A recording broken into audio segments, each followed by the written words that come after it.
Greetings to all, and thanks for joining our first episode of Canada Talks Electric Cars webinar for 2024. My name's Tim Burrows, and this webinar is brought to you by Electric Vehicle Society, a member-funded, not-for-profit organization dedicated to advancing sustainable transportation in Canada. We appreciate the support of our regular followers and welcome all of you joining us for the first time to this, our 44th episode. A quick reminder that all of our past episodes are available on the EV Society YouTube channel. Canada's EV landscape is rapidly evolving, and we look forward to many exciting changes in the coming year. In today's episode, we'll explore the year ahead for electric vehicles. Remember, you may participate today by submitting questions using the Q&A button on your Zoom toolbar.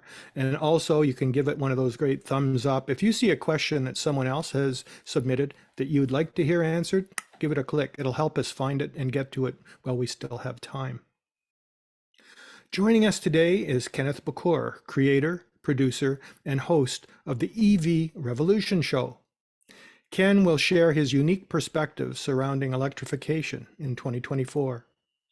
Ken is a member of the Automobile Journalists Association of Canada and the Automotive Press Association, the APA. He has appeared on various media outlets as an EV expert, including CBC's The National Primetime Newscast and Global's Morning Show. Ken is a regular contributor to Toronto's AM 640 radio shows and often appears on CBC Vancouver Radio. Since 2020, he has attended and appeared as a guest panelist at the Fully Charged live events in Austin, Texas, San Diego, California, and of course, Vancouver, British Columbia. Finally, as part of his personal outreach, Ken is a member and Caledon chapter lead of Electric Vehicle Society, where he participates in many public events, member meetings, and EV Society educational talks. He provides a great EV 101 primer presentation for any groups or parties interested in learning more about the EV marketplace. Hey, Ken, thanks for joining us on the webinar tonight. Hello, Tim. Thanks for having me on. Appreciate it. Well, you looked like you came through the Christmas vacation all intact, which is good to see. Absolutely. A little shorter hair, but that's all good. Well, yeah, that I know what the short hair is about. Anyway, great to have you on, Ken. We really look forward to hearing your thoughts about the coming year. And with that in mind, I'm going to get out of the way and let you have at it. Great. Well, thank you very much. Let me share my screen here and the presentation. And we'll just get that up, like going, and there we go. You can see that okay, Tim? All good. Excellent. Well, again, thank you very much for having me on. I appreciate it. I'm going to take the next 30 minutes or so and kind of talk about the EV market and the year ahead from as much knowledge as I can gather here, and hopefully inform and educate you. As Tim mentioned, I wear many hats. I'm very proud to be a member of the EV Society, been a member for a number of years now, and I do run the Caledon chapter. So I'm out there in the trenches with a lot of you folks that are on today's webinar, and appreciate all the hard work and efforts that you folks do as well across the country and wherever you are. Some people might be in the US and other places, helping to promote and stimulate EV adoption. So I'm very passionate for that. So passionate that, as Tim mentioned, I did start a YouTube channel several years ago.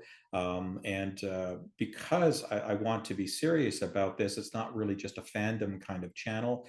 I'm there to educate and create awareness. And my motto is, I'm not here to kind of convince people about EVs. I'm here to educate people so that they can make informed decisions. So a little bit more about me. Tim talked about a lot of the stuff. The AJAC membership is important to me. And the APA, a lot of the press stuff. So it's not a brag slide. It's just that I've been out doing what I do and gathering information for some time, that I am called upon by different media outlets to talk to stories. Some other EVS members as well. Sean and Chris have been on media, and others across the country. So it's great that we can be accessible for media to reach us and to talk about stories that are interesting, because as many of you know, sometimes things just are one headline without a full rounded story to balance it out. So, I appreciate being called upon. And if you get an opportunity to listen to me in any of these, I appreciate any feedback. How I got into this, a little bit more about me is, I started looking at EVs back in 2016 when I saw these headlines about, $14,000 here. I'm based in Ontario, of course, and they were giving out $14,000 incentives to buy electric cars, and that caught my attention. I'm going, wow, really? Like, never really thought about it before. So started just kind of keep my ear to the market, and really for me, the trigger point was the catalyst was Tesla's announcement or reveal of the Model 3 at the end of March in 2016. I was captivated by that reveal, so much so that when I saw 35,000 US and figured out, well, with exchange, it's about 42,000, whatever. That's a pretty decent price for a car that has those kind of specs that they came out with. So, I was pretty intrigued by that, and put $1,000 reservation down, and started to, really embrace the EV market space, and figure out, sorry for all the, I'm going to turn off some of these devices here, and really try to follow what's going on in the EV market space, and got really excited about Tesla, of course, as well. And so much so that I came upon a gentleman by the name of Trevor Page, and a lot of viewers on this webinar may know Trevor. He and I started the Tesla Model 3 Owners Club in May of 2016 because we were both passionate about trying to build a community around the Model 3, but also about electrification in general. And, we were bringing stories in. I was very animate about trying to bring in stories about other manufacturers, not just Tesla. So we kind of built this really good following and built a good awareness about EVs centered on Tesla. But I had always, at the back of my mind thought, the market's bigger than just one automotive manufacturer can handle. And this really is a global phenomenon. It has to be, right? The transition to electrification can't just be in California, and it can't just be Tesla or some other OEM that's supplying it. So, I said to Trevor, look, I want to start this other channel, and kind of broaden the scope of it to encompass everything. So he helped me start the EV Revolution show, and I've been doing that since 2018. April will be my 6th year of doing that. I've got over 230 episodes on that. And I also augment the YouTube channel with audio podcasts. So you can not only find my YouTube channel, EV Revolution Show, and see the videos. I focus primarily on car reviews because that seems to be what most people are interested in seeing. I do some news coverage once in a while, some event coverage and things like that. And then I also augment it, as I mentioned, with the audio podcast, which you can find on pretty well all the audio players that are out there, including iTunes and Apple Podcasts, Google Play, Spotify, all of them. And that's where I get a chance to interview people from around the globe on different aspects of the EV industry. And I get some pretty interesting conversations. So I encourage you to check those out and have a listen and subscribe as well. But why did I really get into the EV landscape? It wasn't because of $14,000 incentives. To me, it was really understanding the climate, the problem that we have, and the urgency of climate change, even more urgent now than it was when I started getting into EVs in 2016, 2017, and so forth. That was really my motivator. I'm sure everybody that's listening has a different reason. If you have an electrified vehicle, why you got into this, for many different reasons, and they're all very valid. But that was really my motivator, because I think a lot of people don't understand that that's one of the areas that we as consumers can really make a big impact on greenhouse gas emissions, is really through what we drive. As consumers, we may not be able to really control how cement is made, or deforestation in South America, or agriculture in Africa or Asia or other places. We can protest, we can do some things, we can get involved in organizations that might try to change that, but there's a lot of contributors to greenhouse gas emissions. But consumer transportation is one of the larger pieces of that contributor pie. And it's about 20% or so of global greenhouse gas emissions come from consumer-based transportation. And I'm talking about vehicles that are what we drive, pickups and SUVs and sedans and hatchbacks, not buses and planes and trains and ships. That's a much smaller percentage of the overall greenhouse gas emissions from transportation. So it's something that we can make a direct impact on. And my motto on the show is educating minds one tailpipe at a time, because every tailpipe I can get rid of for a zero emission vehicle will just help the environment that much more, and help kind of in the urgency that we're in. So what I wanted to focus, and when Tim approached me about a topic to talk about, we both thought that talking about, where the market is and the trajectory of the plug-in market and where it's going, because you may have seen some news stories recently, media saying that the market is kind of crashing, the EV market. There's inventory of vehicles sitting on lots. Nobody's buying them. There's these $50,000, $60,000 battery pack repairs that are being talked about, that consumers are getting upset about. There's a lot of, it's not misinformation. It's just you're only hearing kind of one part of a bigger story. So what my goal is today is to hopefully educate you so that you can see that the market is actually very healthy, and where it's going and how that kind of fits into from a Canadian perspective as well on our market space with some of the things that have happened recently here in Canada. So I'm going to spend the next 20 minutes or so talking about that. But let's level set kind of where we are. So when I talk about plug-in vehicles, myself, I only focus on vehicles that have a plug. So those are all electric, battery electric vehicles are called BEVs, and plug-in hybrid vehicles, or PHEVs. I don't really focus at all on hybrid only electric vehicles, or HEVs.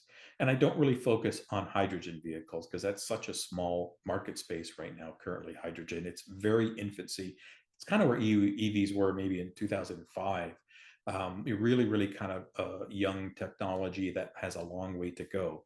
So I focus on just vehicles that have a plug. And when I talk about the plug-ins, that's what I'm talking about.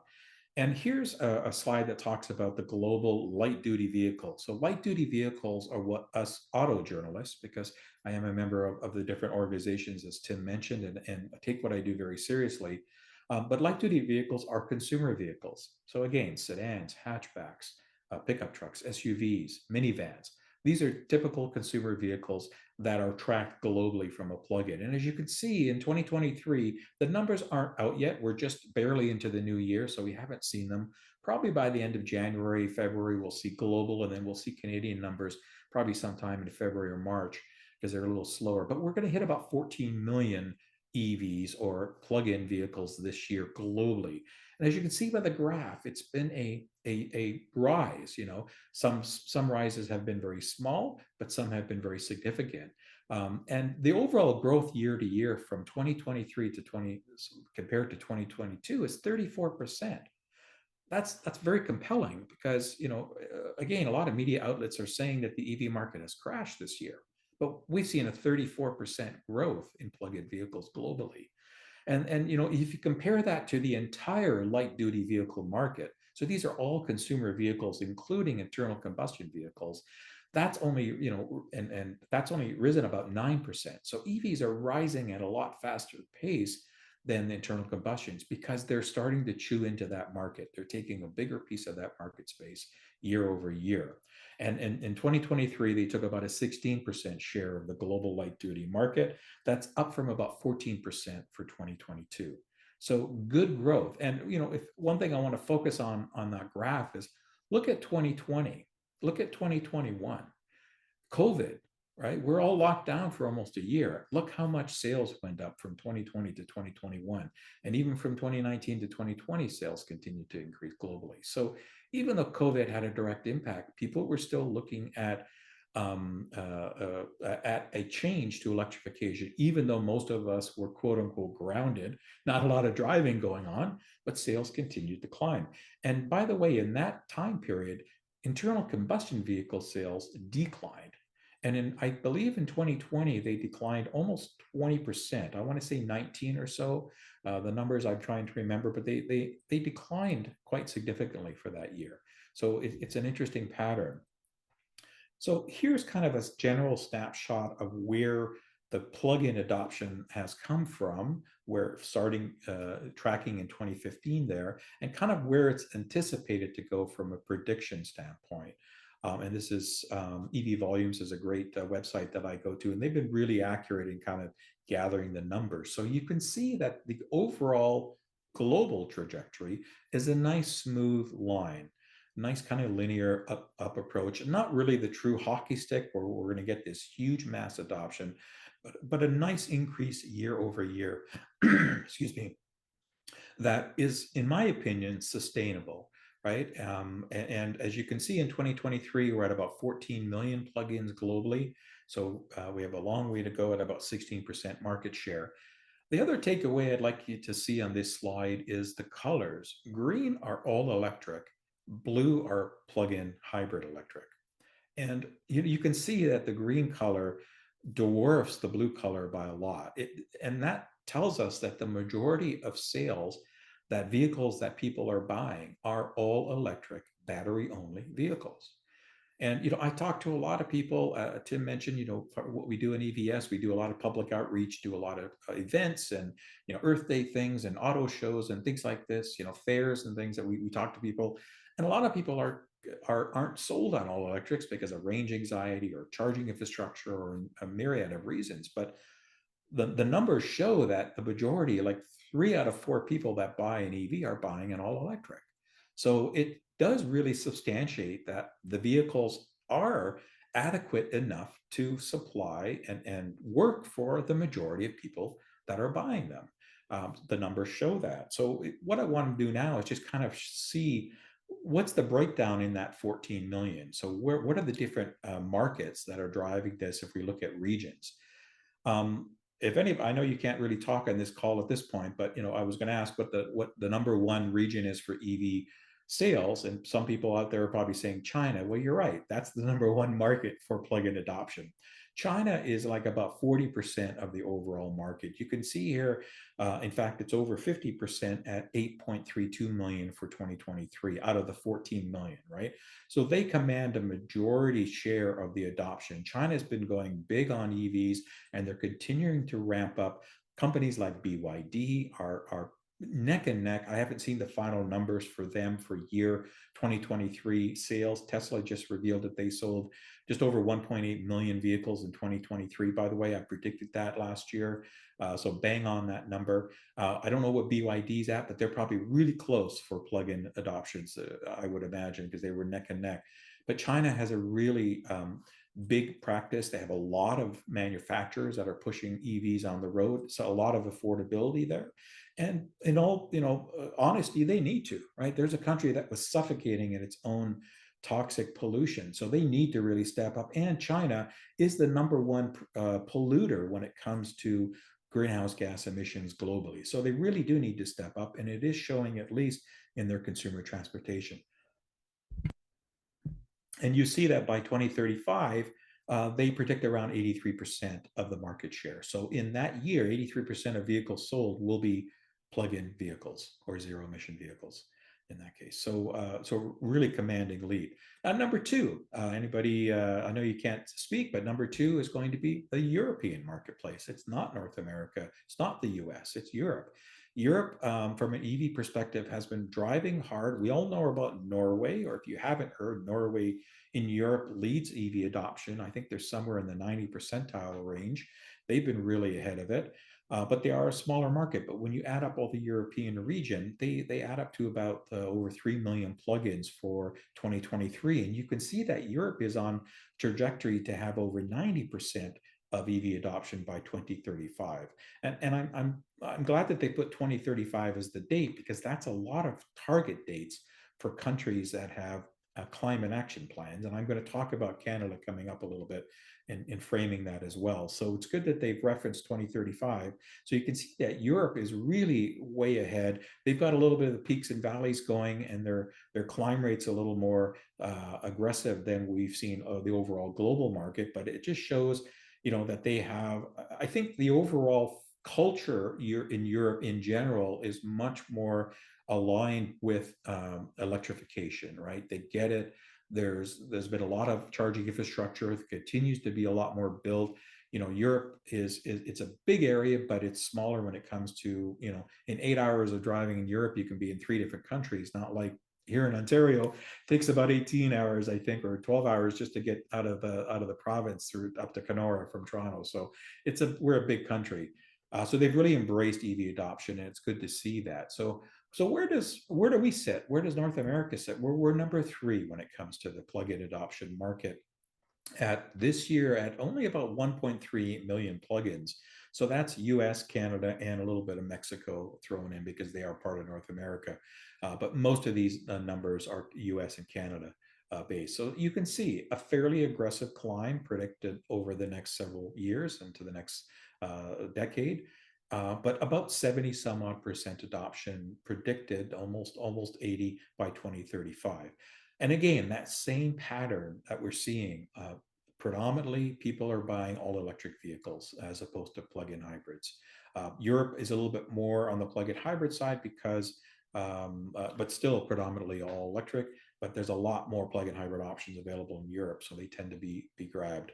But again, good climb rates, and we are still a market that is a big market that has a long way to go for EV adoption. But it's good to see how we've come back from 2015 to almost 10% market share in North America, which is great. And then the rest of the world basically is everything that's not in those first three slides makes up about 1 million or so plugins for sales for 2023, about 3% of the overall market. As you can see, that's going to estimated to be in the 40 percentile range by 2035, and that's basically because there's a lot of countries that simply don't have the economies, don't have the infrastructure, don't have consumer wealth, I guess, to put it, the affordability to look at EVs at this point and for the foreseeable future. So, EVs won't be everywhere in 10 years. There's a lot of countries that just simply can't be there, and it's going to take them a long time. They may not have the electrical grid to support it, all this kind of stuff. So, so that's going to capture the rest of the market. But again, as you saw, the majority of EVs that we're seeing are the first three regions quite handedly. And those are the areas that we really need to focus on, are the regions that can make a difference and look at EV adoption much more aggressively than some of the others. Now, I want to talk quickly about the 5%. You may have read and seen and heard analysts talk about 5% tipping points, and it doesn't sound like a lot. Like, I heard that going, what, 5%? Like, why is that important? Well, it seems to be a critical tipping point when it comes to EVs, that 5% of new car sales, when they hit that are powered by electricity vehicles, it signals kind of the start of mass adoption for the OEM, for the automobile market. And then the technology preferences rapidly flip. And I'm going to give you some examples. But it's good that 24 countries as of the end of 2023 have hit this, including Canada, as you can see in some of the others listed there, because it is a significant tipping point. I want to throw out there that I'm sure pretty well everybody that's attending this webinar has heard of Hyundai, right? Everybody knows Hyundai. They make good vehicles, great vehicles, in my opinion, a lot of different vehicles. They have dealers right across Canada and the US. We know that their cars are built in South Korea, majority, some US plants and stuff like that. Good vehicles. But did you know that they only have about 5% of the US market share? But nobody would think that they're a fringe vehicle manufacturer. Let's say maybe like Rivian or Fisker or Lucid, who are kind of newer, and kind of out there a little bit on the fringe from a EV manufacturer. But from an auto manufacturer, they've been around for decades, yet they have about 5% market share in the US. But that's still a big number for them. So it's a very interesting number and conducive of this tipping point. And why is it important? Because it kind of takes us into the next realm of that market adoption S curve. And a lot of you may have seen S curves, and especially in technology adoptions like mobile phones, TVs, all this kind of stuff. They follow that sales adoption where they kind of move at a crawl into the early adopter phase. And for you folks that bought the original Nissan Leafs in 2010, 2011, the original Model S's in 2012, and Mitsubishi i-MiEVs, and all these kind of vehicles that were long a while ago, my hat's off to you. You were an early adopter. You were taking the risk because you believed in electrification for your reasons. And that was really the early adopter phase for the first decade or so of EV movement, before things kind of start going mainstream. And it seems that 5% is the inflection point where it really takes a good amount of time to get to that 5%. But once you get there, things start to really accelerate. And that's because, car costs come down. We know that what you can buy today for $50,000 Canadian is much different from an EV perspective than what you could buy in 2011 or 2012 for $50,000 Canadian. You get a lot better vehicle with a lot of better features and so forth, especially on the EV side. So that, car costs have come down from being able to offer more. Charger availability is much higher. I'm sure the early adopters were struggling to find chargers. Driver skepticism and all this kind of stuff, because I'm sure like 5 years ago people didn't see a lot of EVs on the road, but you can't drive in any major city across Canada nowadays. Go to Vancouver, Toronto, or Montreal and just stand on a street corner, and probably every fourth or fifth car is going to be either a Tesla or an EV of some sort. Especially in Vancouver, there's a lot of Teslas out there. So it's a daily occurrence, right? In most of the major urban areas, we're seeing EVs very predominantly. So people are now much more acceptance of those kind of vehicles, and that kind of triggers the mass market movement. So we're into that now, that exponential growth as we get closer to price parity. We're not there yet, but I do think that by the end of this decade we will have price parity. I'm hoping sooner than that. 2026-ish is kind of where I think we might get to.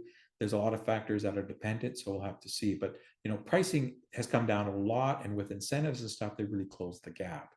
But as I mentioned, we hit the tipping point in 2023 here in Canada, which is great. So and just to level set that, right now on the road in Canada at the end of 2023, there's about 24 million light duty vehicles. So these are consumer vehicles that are on the road across Canada. About 500,000 of those are plug-ins, and those have been sold since 2010. A lot of plug-ins are still on the road because even a 2011 Nissan Leaf might only have 80 kilometers or 70 kilometers of range, but a lot of people don't want to get rid of them because it's a very cheap vehicle to operate, and it's a great commuter vehicle. Plug it into a 110 or have a level 2, and rinse and repeat costs you, and these things just keep going. So there's a lot of that are still out on the roads. So just as what the point of this slide was really that you can see what the market potential is here for Canada. We have a long way to go to change out the entire fleet, if I use that word, of vehicles that are in Canada today of 24 million. We're only at 500,000 plug-ins. So we have a long way to go. And to me, that means that it's a long transition. The time that it's going to take is longer than policies predict and maybe ask for, and also what the general consensus is. I've been saying since I kind of started my channel that the EV adoption and the movement to EVs is a decades-long transition. It's not something that happens within 2 or 3 years. Guys like Tony Siva and stuff back in 2017, 2018 were predicting that by 2025, 50% of the market, more than half would be driving EVs. We're not there yet, right? You saw by the numbers for a myriad of reasons. And internal combustion vehicles are going to be around for some time. They're going to be around for decades. We are going to see, as you saw on those previous slides, more of the market being consumed and being sold into for EVs. But internal combustion vehicles are going to be around. So we have a long way to go. But we are making strides. Now, as I mentioned, we don't have Canadian numbers yet for 2023. We only have the end of the third quarter of last year to look at. But at the end of September of 2023, we are at about 11% market share, which is pretty good for Canada. You can see on this slide the provinces that are leading EV adoption. I bet that it's no surprise to see that Quebec and BC are leading because they have high provincial incentives, right?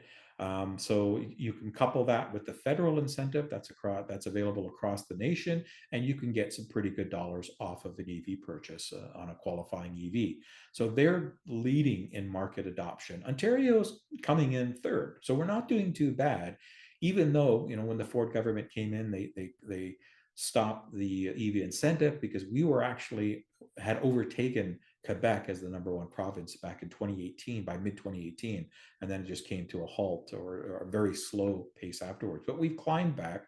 But we're not that far from Prince Edward Island. So even though we're a much more populous province, so it's not really a fair comparison on the numbers, There's a lot of EVs coming into Ontario, but I get a lot of people, ask me for advice on EVs, and they're in different parts of the country, and they say, "Oh, but I got to wait because all these, these new Konas coming in from Hyundai, they're going to BC and Quebec and Ontario first, and maybe we'll see a couple in Alberta later on." This is the reason why the OEMs are shipping and delivering products to where the markets are selling. And when you have over 20%, almost 25% adoption from BC, 1 in every 4 vehicles is a plug-in. That's a pretty compelling reason to ship product there, because OEMs are in the business to make money, and they want to supply where the demand is. And it looks like we're going to finish around 210,000 or so plugins for sales for Canada, which is really good for Canada. That's a very strong year. So if this market's crashing, I'd like somebody to tell me, because I don't see it in any of the numbers that I've looked at. And I do look at other sources. I'm just highlighting a few that I picked out here. So hopefully you have confidence in it. And that's going to help drive, or this policy that came out last month, which has been in the federal books for the last year or two anyway, this electric vehicle standard there that's coming out. It's really something that is regulations for the automakers to meet the mandatory targets. So Canada, as part of their climate action plan, federally have put targets for lowering greenhouse gas emissions. And part of the formula to get there is looking at consumer auto sales, light duty vehicle sales, and saying that we want them to be electric or plug-in hybrid. Notice that they don't add in hybrid vehicles into this mix. And these are the numbers that they want the targets to set by 20% of all new vehicle, light duty vehicle sales in Canada to be EVs by 2026, 60% by 2030, and 100% by 2035. That's only 11 years away. And I'll tell you, and I'm sure some of the other folks that are listening may have participated in media calls as well as I did, is that when this story came out in December, when the federal government finally put the rubber stamp on this and made it into regulatory guidance for the automakers, we all got reached out and say, what does this mean? Like, can we actually do it? Consumers are scared. Look, it's good for the government to put targets. We need to put some sort of plan together for an overall climate action plan. Consumer vehicles are one component of that. And it's great to set goals. It's great to set targets. Are these written in stone to the fact that they're actually going to be adhered to? I personally don't think so, because I think that the market is going to drive this. I think it's good to put these out there and to incentivize OEMs to kind of get with the program, to put some oomph behind it so that they do try to comply to this. But at the end of the day, consumers are going to still drive the market. And I don't think we'll get 100%. I think that's going to get changed. And we're seeing that a bit in other parts of the world, in some of the US states and some other countries that have set pretty rigid targets are now looking to relax those targets a bit, because I think they're realizing that the reality to get there is not, at least they don't see it today. And a lot of that really has to do with, OEMs spinning up production and economies, all this other stuff. But, focusing back on this EVAS for a sec, it's a credit system to help manufacturers follow this, because if they don't get on board and get nudged into this, they're going to receive some fines. There's a credit-based system, as you can read here, which, almost like carbon credits, is a little bit different. You could sell them if you have more. Tesla's been really making money on selling a lot of their credits that they get from some of the ZEV states in the US, and all this kind of stuff. So, there's rules in there that the OEMs catalog, but have at least 8% and so forth for different model years. And we're seeing that. We're seeing OEMs announce a lot of products. Some have already brought products to market, some have announced, and some are in the plans of bringing that. And there's also money that's going to be helping the OEMs and companies for fast charging infrastructure, because there's still a lot of concerns about that. I've seen news stories and headlines saying, if we're going to be, 100%, then we need, 5 million or whatever it is EV charging stations. I don't know if that number is true, because I can tell you that most of the people that I talk to, and probably on this webinar, that have an electric vehicle, probably 3/4 of you charge at home and rely on home as your number one charging source. Sure, some people are going to do a lot of driving and use fast charging. There's going to be that. But the majority of owners have the ability to charge at home on level two. And your home is your gas station. And no matter how hard you try, you don't get that with internal combustion vehicles. And that's a huge differentiator. So, the media tends to be consumed about all this these charging infrastructure that needs to be there. And I agree, we need more charging infrastructure. Don't get me wrong. But whether we need as high numbers as some of the analysts are predicting, I don't know, because again, most of the people rely on home charging for the majority. And I keep a log of my mileage and my power consumption in my Model 3. I got a Tesla in 2020. I had a Nissan Leaf in 2018 for the first couple of years, and then I got my Model 3. And I can tell you that the majority of my charging, 80%, 85% is home based. I have about 15% of DC, of external charging outside of home. And I put I have 3 years and I put 75,000 kilometers on my vehicle. So I put about 25,000 a year on my vehicle. Yet, the majority of charging is at home. And that's a very common pattern. So we'll have to keep an eye out about DC fast charging infrastructure, but it's good that the government is throwing some money there. So the reaction to this was mixed, right? Industry reaction was, a lot of it was saying, well, we can't, it's not real, it's not fair. Consumers, you can't force consumers. I mean, the government, has to drive EV adoption. They're a key player in driving EV adoption, just like EVS and a lot of us volunteers that are out there, and a lot of people that own EVs that talk about them. We're all part of this collaborative effort to drive EV adoption, but it really has to come still from government policies, from incentives at this point still, because we don't have full cost parity, and other means, and quite simply supply to be able to facilitate EV adoption in a much more efficient manner. We need more consumer choice. So that's already there. And some OEMs have come out in support of this EVAS, like Hyundai. They said, hey, we're fine with that because we've already got plans in place to hit these kind of targets. We are shifting our portfolio more towards electrification.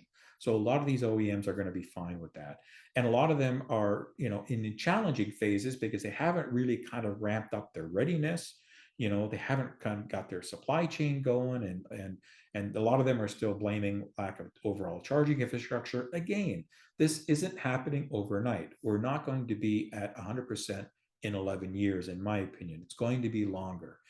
So we don't need, whatever 5 million fast chargers or whatever the number is tomorrow, because this is still a gradual increase, as you saw in the predictability earlier.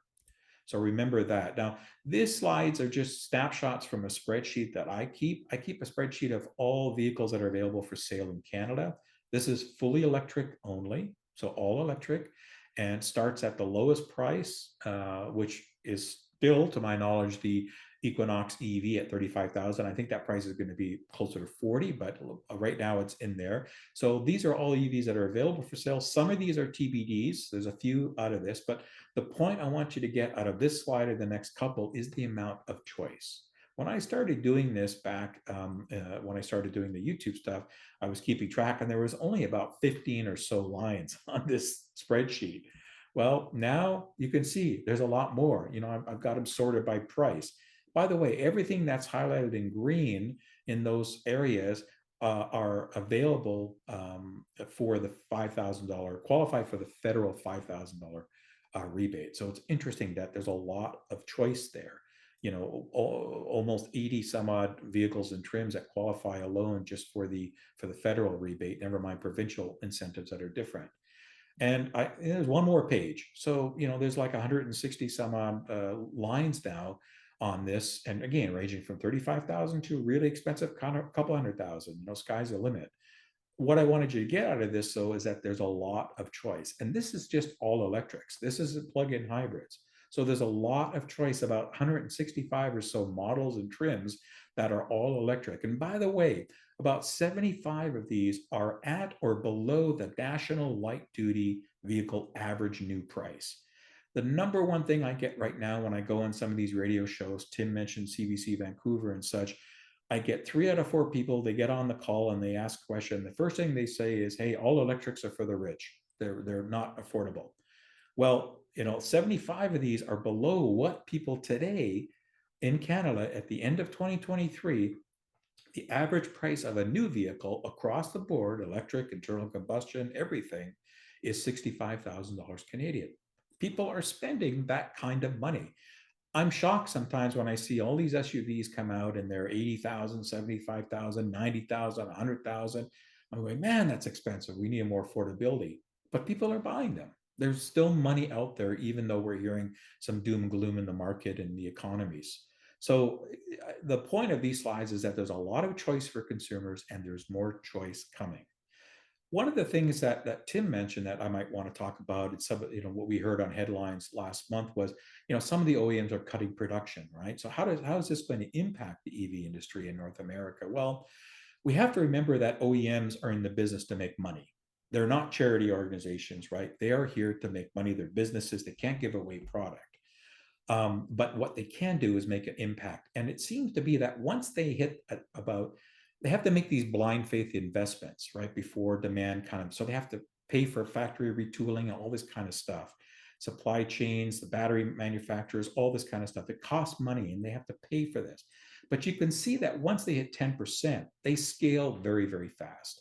Their sales start to triple in less than 2 years. So that's kind of the carrot that's dangling for OEMs out there. If they can get to that point and fund it and get there, they're really going to start to see a return on that. So what are some of the EVs? I mentioned a lot of choice. What are some of the EVs that we can look forward to in 2024? Here's a small snapshot of some of them. I mentioned the Equinox. It was supposed to come out last year, but GM has delayed it as they did the Silverado, but they should. The Equinox has started very minor production in late last year. There's a few deliveries. There's a bit of a stop sale right now as they work on some software issues, and that's a bit of a common point where people are working on software issues as well. And then you can see VinFast, the VF9, their 3-row, Acura with their first all-electric in the RDX.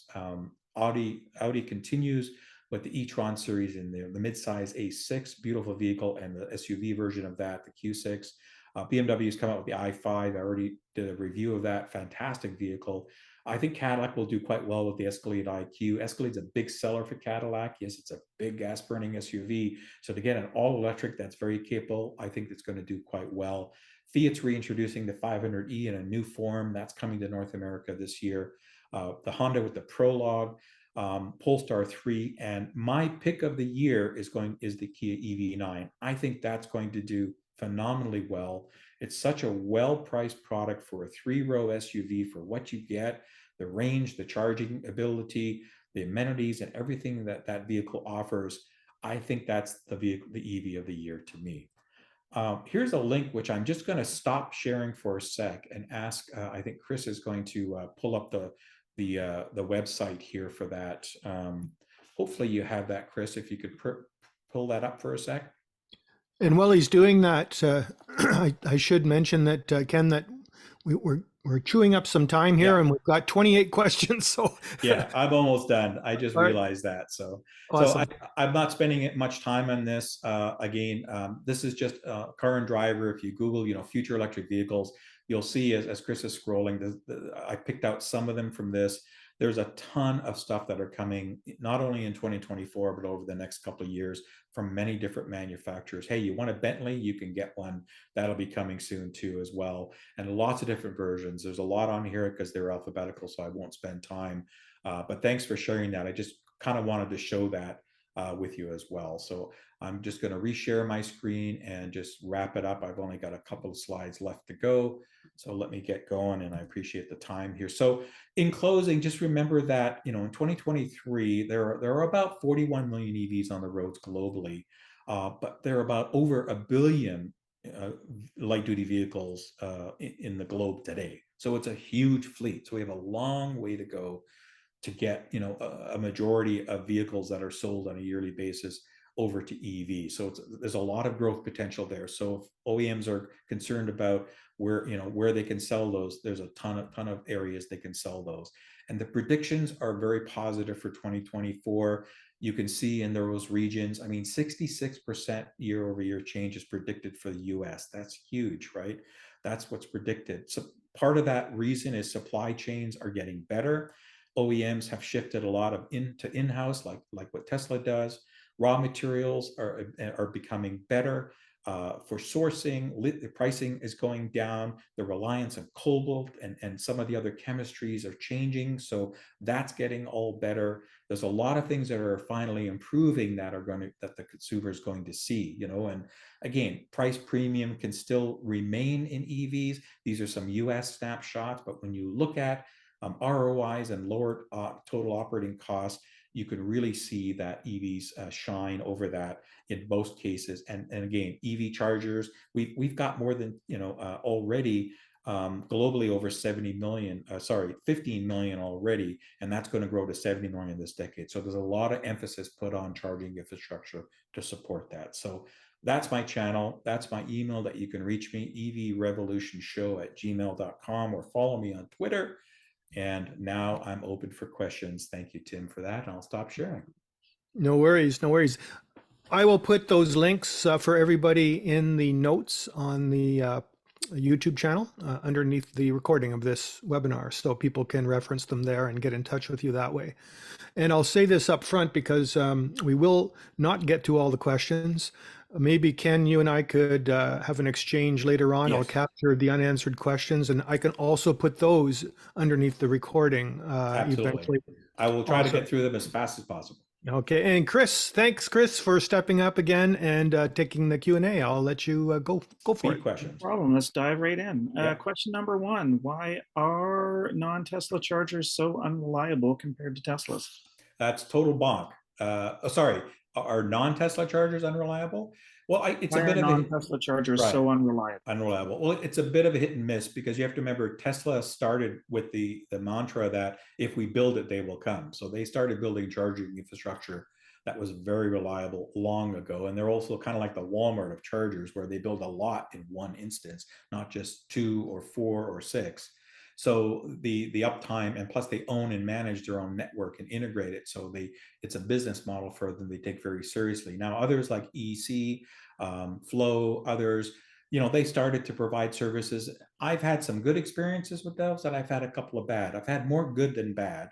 So I guess the unreliability is a hit and miss. I can tell you that all the companies that are in the fast charge, especially the fast charging infrastructure environment, are taking it seriously and are making changes to provide better service levels. EC, as an example, is going to change out all of their terminals over time to better ones. Hopefully that answers it. Yeah, I would just add too that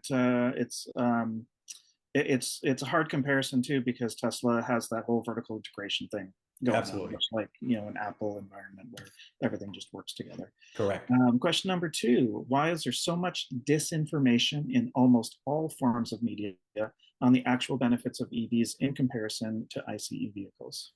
Well, I think society is scared of change, and then you have really huge lobby groups that we may not recognize as lobby groups in the oil and gas sector, the automotive sector. I mean, they make money, large profit selling SUVs and pickup trucks, the OEMs today. They don't want to give that up. ICE vehicles have been around over a century. It's a tough change for that market to get into. So I think, part of that is driven by that, and most of it is just driven by lack of education. And that's why we really need to emphasize more education to the public and to media outlets and everybody, so that they can not spread misinformation and focus on a more rounding response to the EV market space. Cool. Next one: what are your thoughts on the federal government including plug-in hybrids as emissions-free vehicles for the 2030 goal? Yeah, a lot of people don't want to make the leap, even though the trend seems to think that 3 out of 4 do, but there's that 1 out of 4 that don't. So we need to have something for them, and a good plug-in hybrid that has a very capable battery, like, gets you 40, 50, 60 kilometers of range in decent weather. That's pretty well enough for most daily commutes. I had a Pacifica hybrid that I did a second review on. I drove it for a week, and 85% of my driving was done on all electric. And you could use a 110 charger to charge it overnight, and off you go again. So these kind of aspects are really compelling reasons for people that maybe don't want to go all electric, that want to have the safety net of a gas, but that end up hardly using the gas at all. Cool. have an interesting perspective on that just because we live up in the northern Ontario. And, you know, a plug-in hybrid still, if you live outside of town like we do, is a very compelling, Absolutely. product. And I would imagine that would be very similar for other rural people as well. While traveling, I frequently encounter vandalized EV chargers that significantly limit my ability to recharge my EV. Who do you think is behind this vandalism? That's a bit of a quick one. I don't know. I don't think it's some secret organization. I can tell you that a lot of things are getting vandalized for copper and for source materials, not just EVs. You know, go to a construction site, boy, and people are ripping out copper and stuff. It's unfortunate. You know, I don't think it's any one movement. It's just, again, you know, society is difficult to change, especially a massive change that this is. We've been driving ICE vehicles for over a century. We're used to them. We know them. And this is a radical change for a lot of folks. So unfortunately, some people just reach out in the wrong ways. True enough. Next one, I would be interested to get your take on the rapid rise in EV taxes by state and provincial governments. Will these onerous taxes be enough to derail the EV market? I don't think so. I'd like more clarity on those taxes because I haven't seen anything. I know in some states they've implemented like a fee, an annual fee, an EV fee, because they're concerned about, you know, the gas is paid for the roads. But I would argue that our electricity bill gets HST added to it, and we are, you know, feeding the government money there, and that revenue can be allocated to roads down to the province as well. So I don't know. I think when you look at the overall cost savings that an all electric especially can provide, and even a good plug-in hybrid can save $2,000 or $3,000 a year just on fuel costs alone, it's a pretty compelling reason to look at them. Never mind the zero emissions and the health benefits and safety and other things that we don't have time to talk about today. Okay. Next, when will it be easy to get a replacement traction battery? The 2016 Nissan Leaf is almost impossible to find someone to source and replace, especially if you live in northern BC. Yeah, you know, I don't have a good answer for that. You know, that's still a bit of a struggle. I know in parts of Europe, you know, I have some friends that run, you know, EV repair businesses, and sometimes getting parts and stuff is a challenge. I don't really have an answer. I would just continue to look through the various sources that are out there. You know, maybe Nissan can direct them to somebody. You know, I really don't have a source myself for good EV parts. It's a tough one. I mean, a lot of those batteries are still in service. So, exactly. You know, they're lasting a lot longer than people expected them to in the cars. Next one, which of the major OEMs do you expect to be out of business within 10 years? Yeah, that's a good question, because a lot of people are predicting, you know, guys like GM and maybe Stellantis to not make it. You know, I don't think the major OEMs are going to go out of business. They are doing the shift. And as I mentioned, you know, internal combustion vehicles are still going to drive a lot of their business portfolios for some time. They will make the shift kicking and screaming, and they will get to a profitability. So I don't think any of the major OEMs will go out of business. It's not uncommon maybe for some of the younger companies or the startups potentially to maybe go under. We've seen some of that happen already. I've talked a lot about Lucid, that, you know, they're burning money like there's no tomorrow, but they've got a really, you know, no pun intended, but a very solid pipeline into Saudi money that I think is very healthy for them. So I don't think I think they have the luxury to burn money for the next few years if if that's the case. But I don't think any of the major OEMs are going to go under. I really don't think so. Cool. Is there a minimal battery or electric range for plug-in hybrid electric vehicles? Manufacturers could put out tiny battery PHEVs to qualify for mandatory targets. Yeah, they can put, you know, if they want to only get the $2,500 push, they can put in smaller batteries. I think it used to be 13 kilowatt hours or something like that was a threshold. I don't know, haven't looked at it lately, but if they want to capitalize on the 5,000, they need something at least, I think maybe 16 now or something. So they need something fairly capable. And, you know, I've heard this a lot that, you know, people say, well, an automotive OEM say, well, I can take a 60 kilowatt hour battery and make 60 HEV vehicles, hybrid only, because it's only a 1 kilowatt that's going into each of them. I can make a lot more money. True, but you're not satisfying the greenhouse gas emissions properly by doing that, because HEVs really don't do much for the environment at all. So the answer there is I'd like to see bigger batteries in plug-in hybrids, and I think we're starting to see that because the battery prices are coming down continuously, and OEMs are starting to find that affordability and the profitability there. Cool. Are you able to talk about infrastructure? I have recently traveled on the 401 and have found several off-the-highway stations where the 4 EV plug-ins stations, I assume, are out of order. Very frustrating. This unreliable status makes me nervous to travel. Yeah, I hope it's not the en routes, because they're great for their locations, right, where they are on the 400 series highways here in Ontario. I've done a lot of driving. I do go to Windsor and other places, and I've stopped and looked at the IVs and stuff there, and they're all working. So I'm not sure. Maybe just that one time. I know Ivy had some challenges in their first generation of their product. They've got this 2.0. They fixed a lot of their network, so it should be much more reliable. If you're seeing a lot of that, I would certainly write to the manufacturers or contact them and find out more information. But going back to a similar question, the non-Tesla charging infrastructure does need to continue to grow and continue to be very reliable. But I've done many trips. I do a lot of car reviews, and I drive them. I had an F-150 for a couple of weeks, went to Windsor and back. I had no problem finding a charging station or two to stop for a bit and get a bit of a charge. So maybe I'm just getting lucky and finding the good ones. Chris, can you find a really quick question? We'll squeeze one more in. Sure. We're beginning to hear some chatter about a federal rebate on used EVs. Is there a possibility or possibly any truth to these rumors? What about any kind of rebate in Ontario? Yeah, I just heard about that. So one thing, Ontario, as long as the Ford government's in, no. So that's an easy answer. For the federal one, that might happen, because I think people are starting again for affordability and to get into the more mass market. The used EV market is a great play there, and I'd love to see federal incentives for there. I think we will see them, but I don't have any info or intel that says it's 100% going to happen. But it makes sense if we want to continue to drive lower greenhouse gas emissions.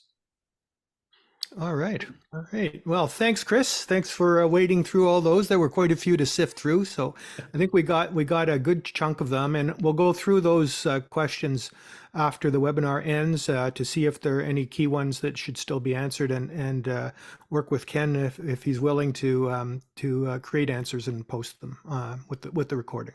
For sure. My pleasure. Yeah. Put them in the YouTube show notes. Yeah.